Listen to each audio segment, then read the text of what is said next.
I was knee-deep in a purchase order for replacement gaskets when Jessica Palmer leaned over my cubicle wall like she owned the place, which, technically, she did now. "Hey, Austin, I need you to handle whatever's happening with Mackenzie Hydraulics. They're being difficult again." Difficult. That's what she called a 20-year supplier relationship that kept our production lines running. You know how some people think procurement is just ordering stuff from catalogs? Yeah, Jessica was one of those people. I'm Austin Cross, by the way. 48 years old, been doing procurement at Apex Industrial Solutions for 22 years. Started here when fax machines were still a thing, and handshake deals actually meant something.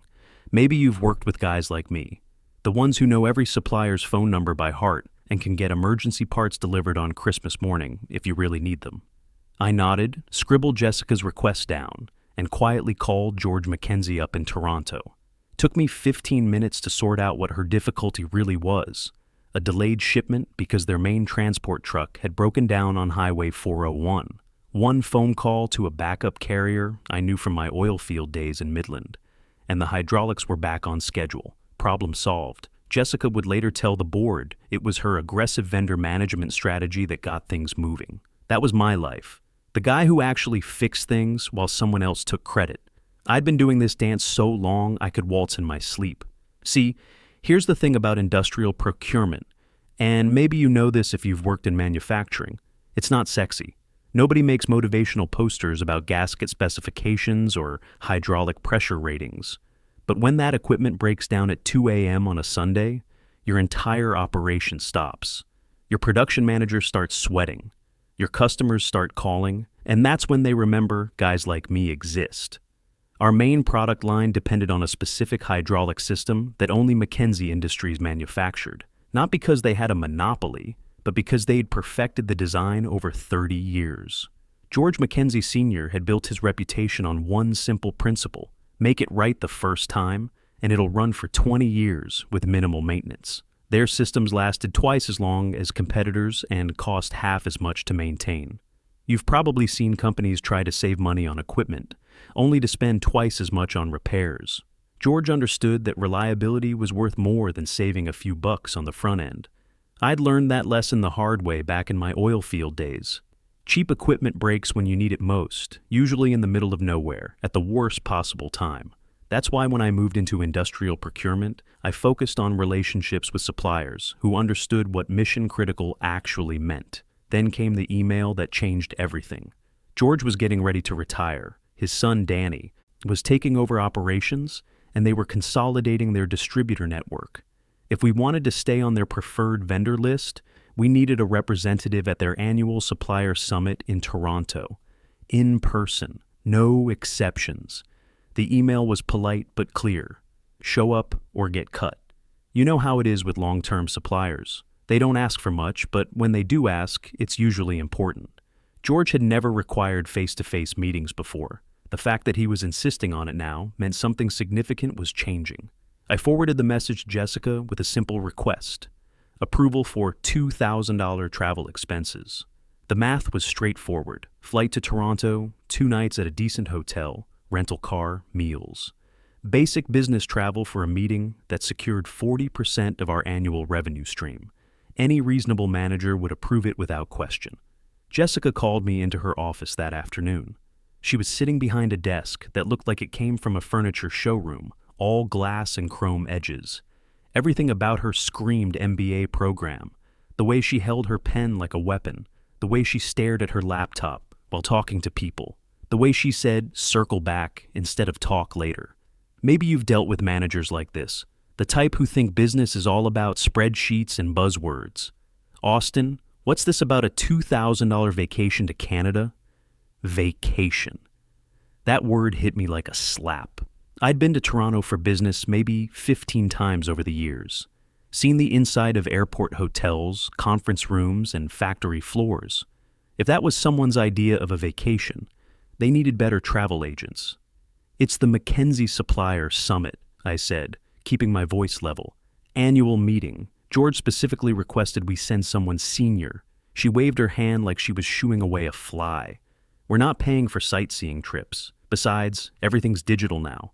Can't you just do a video call? You know what's funny about people who think everything can be done digitally? They've never had to explain to a 70-year-old Canadian factory owner why their handshake agreements should be replaced with Zoom meetings.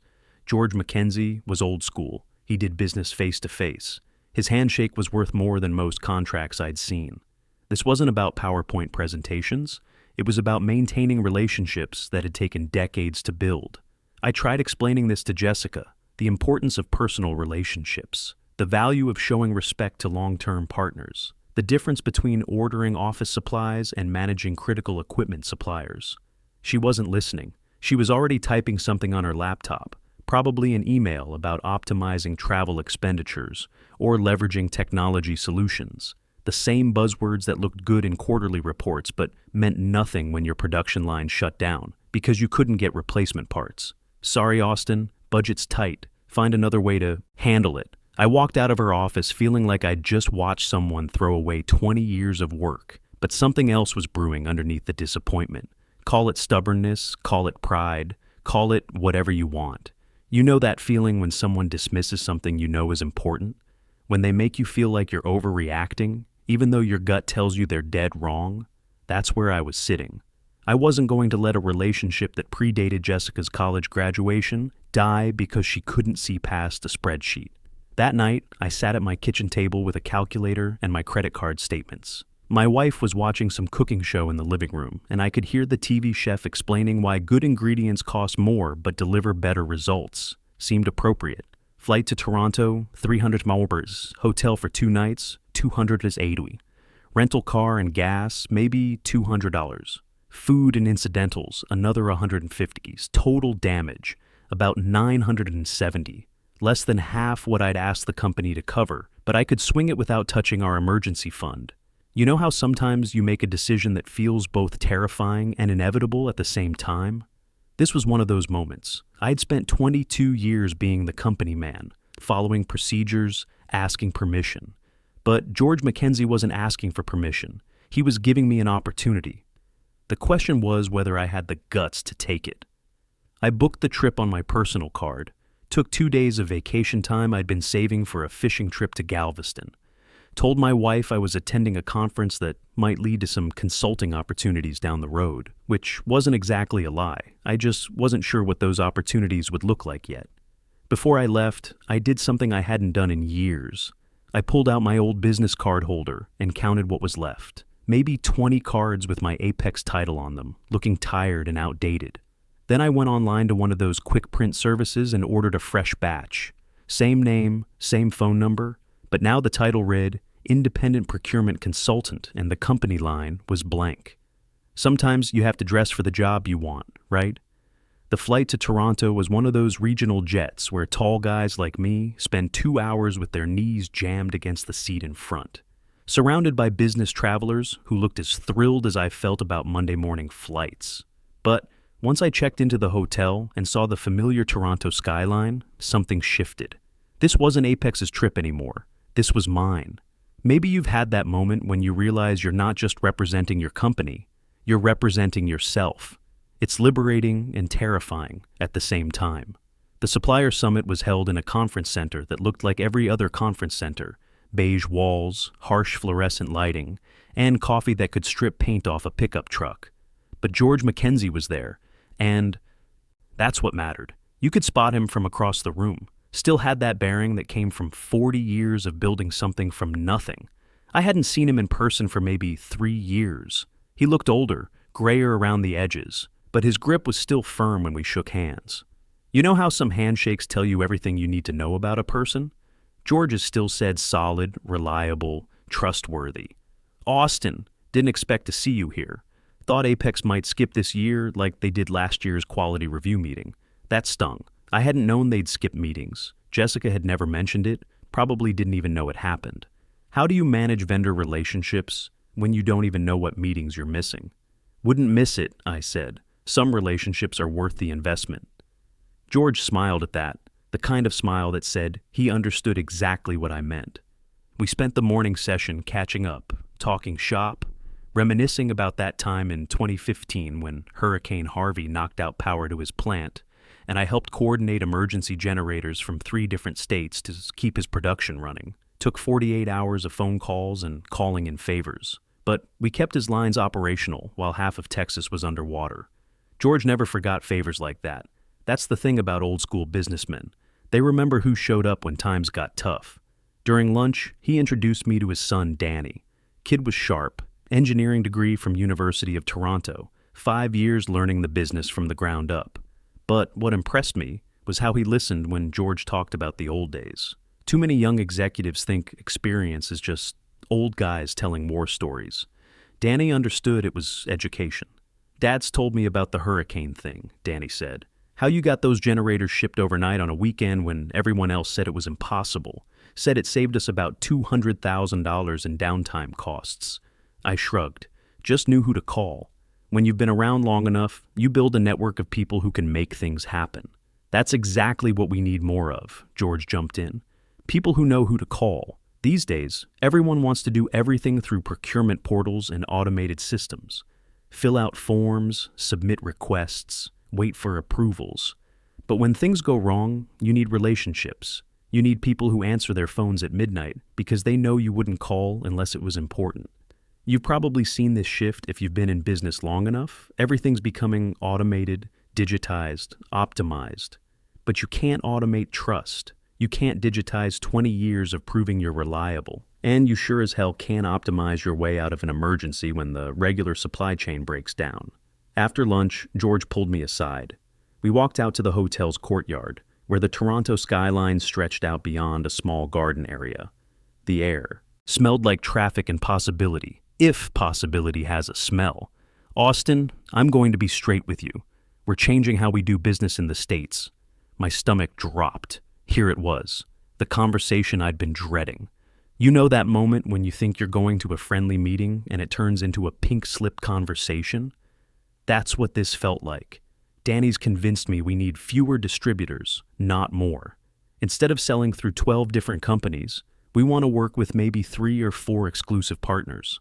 I nodded, trying to keep my expression neutral. This was how companies politely told you that 20 years of partnership was ending.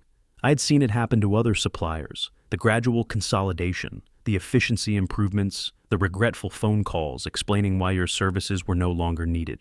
The thing is, George continued, looking out at the city, we want those partners to be people we trust, people who understand our business, people who have been there when we needed them.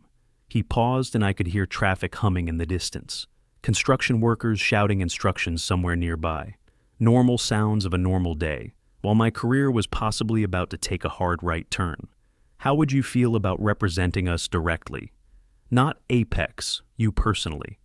Exclusive distribution rights for hydraulic systems in Texas, Oklahoma, and Louisiana. The world tilted sideways. You know that feeling when someone offers you something you didn't even know you wanted? Cars kept moving on the street below. People kept walking past the courtyard. But something fundamental had just shifted. And I was the only one who felt it. I'm not a distributor, I said slowly. I don't have warehouse space or a sales team or any of the infrastructure you'd expect. You've got something better, George said. You've got credibility. Every contractor in the oil patch knows your name. Half the plant managers in Texas have your cell phone number.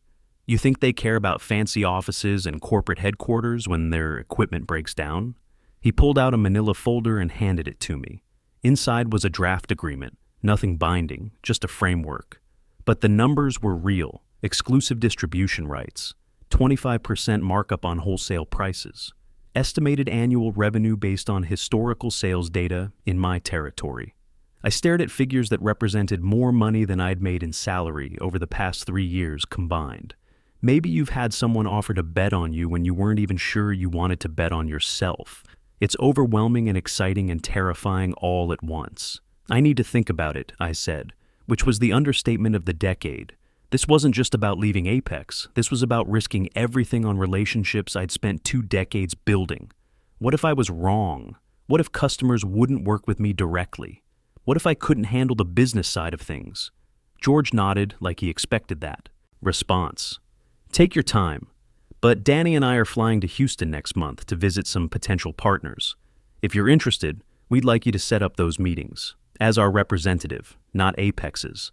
That night, I sat in my hotel room staring at the Toronto skyline and thinking about the last 22 years. All those late-night phone calls when equipment failed. All those emergency shipments I'd coordinated. All those relationships I'd built one conversation at a time. Was I ready to bet my future on them? I called my wife around 10 p.m., told her about the offer, told her about the opportunity and the risk. She listened without interrupting, which is one of the reasons I married her 25 years ago. You know how some people try to solve your problems before you've finished explaining them? She's not one of those people.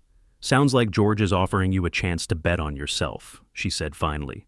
Yeah, but what if I'm wrong? What if this fails? What if I can't make it work? Then you'll be 48 years old with 22 years of experience in procurement. Worst case, you find another job. Best case, you become your own boss doing what you're already good at. She was right, of course. The risk wasn't as big as it felt in my head. The relationships were real. The market was there.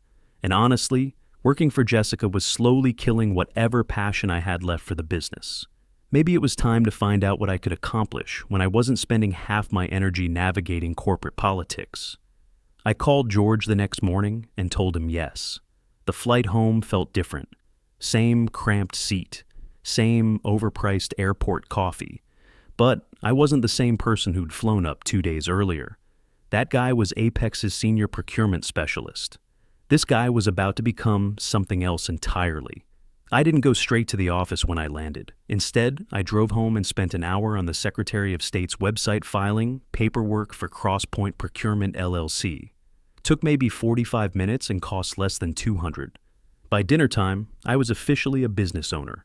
You know how anticlimactic major life changes can be? I expected trumpets or fireworks, but it was just me and a computer screen and a confirmation number. The next morning, I walked into Apex like nothing had changed. Same badge swipe, same coffee-stained desk, same view of the parking lot where I'd been parking for over 2 decades.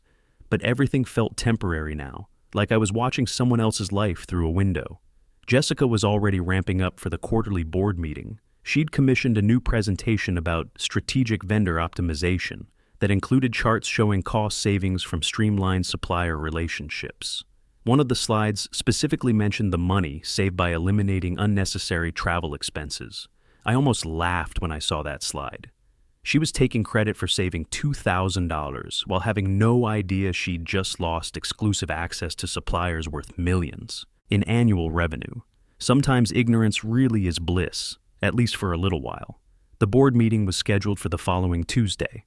Same conference room where I'd sat through dozens of presentations about efficiency improvements and cost reduction initiatives. This time felt different because I knew it would be my last. Jessica opened with her usual performance about quarterly metrics and operational excellence. She clicked through slides showing improved vendor response times and reduced procurement costs. Everything looked great on paper, which was the only place Jessica's strategies actually worked. You know how some presentations make you feel like you're watching someone congratulate themselves for breathing? This was one of those. Then she got to the slide about McKenzie Hydraulics. Solid partnership, she announced to the room full of executives. Locked in pricing, guaranteed delivery schedules. This relationship represents the kind of long-term stability we're building across our entire vendor network. That's when my phone buzzed. Text message from George McKenzie. Documents ready for signature. Can you pick them up tomorrow? I looked around the conference room. Nobody had any idea what was coming. They were all nodding along with Jessica's presentation, impressed by charts that would be worthless in about 24 hours. You ever been in a room where you're the only one who knows the building's about to come down? It's a strange feeling. The meeting ended with the usual congratulations and back-patting. Jessica had delivered another flawless quarterly report. Everyone felt good about the direction the company was heading. I sat there thinking about how different this room would feel tomorrow. I walked back to my desk and typed out my resignation letter. 2 paragraphs, professional, but not warm. Effective immediately, standard 2-week notice waived due to personal circumstances. I printed it out and put it in an envelope with my badge and company credit card.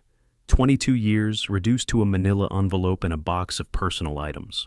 Wednesday morning, I drove to the FedEx office instead of Apex. George had overnight shipped the distribution agreement, 12 pages of legal language that basically said, CrossPoint Procurement was now the exclusive distributor for Mackenzie Hydraulics in Texas, Oklahoma, and Louisiana. I signed it at the FedEx counter, right there between someone shipping Christmas presents and a woman mailing insurance documents. No ceremony, no witnesses, just my signature on a contract that changed everything. Sometimes the biggest moments in your life happen in the most ordinary places. Then I drove to Apex and walked straight to Jessica's office. She was on a conference call about vendor performance metrics, speaking in the kind of corporate jargon that sounds important but means nothing. You know the type, lots of synergistic optimization and strategic alignment initiatives. I knocked on her doorframe and held up the envelope with my resignation. She looked confused, then annoyed, like I was interrupting something important. "Can this wait?" she mouthed. I shook my head and walked in.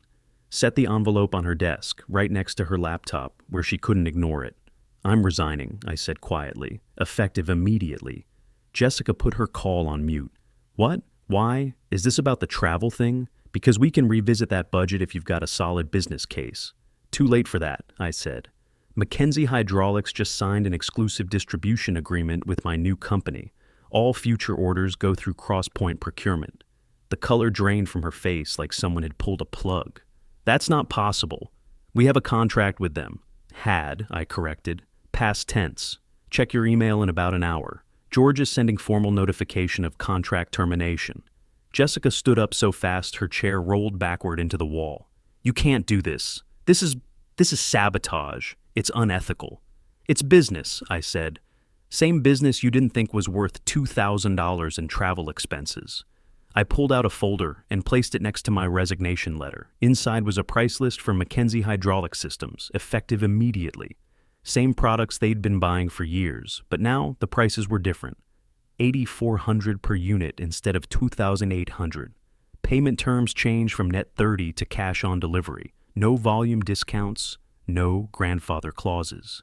Jessica stared at the numbers like they might rearrange themselves into something more reasonable. Maybe you've seen someone's worldview collapse in real time. "It's not pretty." "This is insane," she said. "We can't pay these prices. It'll kill our margins." "Then find another supplier," I suggested. "I'm sure there are plenty of companies that make hydraulic systems just as good as Mackenzie's." We both knew that wasn't true. Mackenzie had spent 30 years perfecting their design. Their closest competitor charged 40% more and had half the reliability.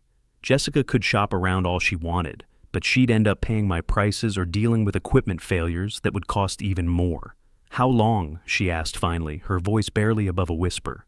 "How long what? How long do we have before our current inventory runs out?" I'd already done the math, naturally. Based on average usage, maybe 6 weeks. 8 if you ration carefully and delay some maintenance schedules. Jessica sank back into her chair.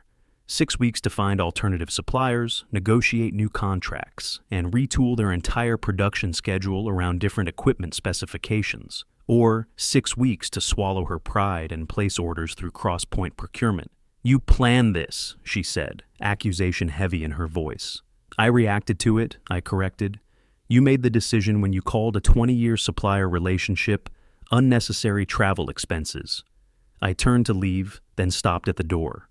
Sometimes you can't resist the perfect exit line.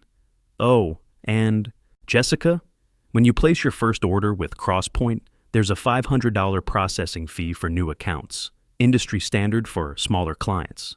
Smaller clients. That part felt particularly good to say. 6 weeks later, Jessica called. I let it go to voicemail the first 3 times, but eventually curiosity got the better of me. Her voice sounded strained, defeated. "Austin, we need those hydraulic systems. Our production manager says we're down to maybe 10 days of inventory." I called her back an hour later. Professional, courteous, but not warm. The order came through 2 days later. 12 hydraulic systems at $8,400 each, plus setup fees and expedited shipping charges. Total invoice, $102,300 for equipment that used to cost them $33,600, 3 times what they had paid before. Exactly what the title promised. That was 8 months ago. CrossPoint Procurement now handles orders from 6 companies. My wife handles the books. We're profitable, growing, and I wake up every morning excited about work again. Sometimes the best revenge is just proving you were right all along.